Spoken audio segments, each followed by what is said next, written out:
ইফতি, আমরা এই মুহূর্তে আছি রাজধানীর সেগুনবাগিচা বাজারে। এখানে যতগুলো মুদি দোকান আছে আমরা মোটামুটি ঘুরে দেখেছি, বেশিরভাগ দোকানেই কিন্তু সয়াবিন তেলের সরবরাহ নেই বললেই চলে।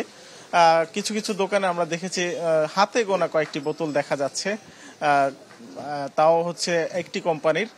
এবং দোকানিরা যেটা বলছেন যে আসলে গত 2 মাস আগে ভ্যাট কমানোর পাশাপাশি যে দাম বাড়ানো হয়েছে সেই সিদ্ধান্তর পর মানে আগে থেকেই কিন্তু বাজারে সরবরাহের এক ধরনের ঘাটতি তৈরি হয়েছে, যেটাকে বলা হচ্ছে কৃত্রিম সংকট তৈরি করেছে কোম্পানিগুলো।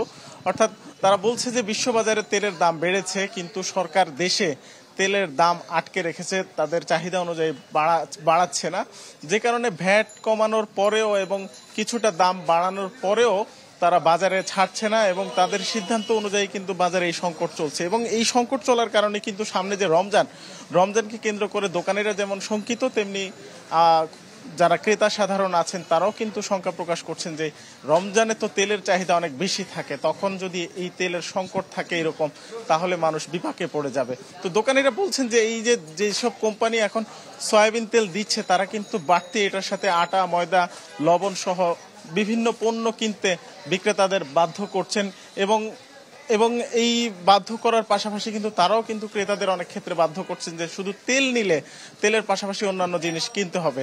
আমরা দেখেছি যে আজকে আমরা যতটুকু জেনেছি যে আজকে ট্যারিফ কমিশনে যে আমদানিকারকরা আছেন তেলের, তাদের সাথে হয়তো ট্যারিফ কমিশনের কর্মকর্তাদের বৈঠক রয়েছে, সেখানে থেকে হয়তো নতুন কোনো সিদ্ধান্ত আসতে পারে। যে তারা চাপ সৃষ্টি করছেন যে বিশ্ববাজারে তেলের দাম বাড়তি, দেশের বাজারেও তেলের দাম বাড়ালে তারা হয়তো সরবরাহ স্বাভাবিক করবে এবং এই সংকটটা তখন হয়তো নিরসন হবে।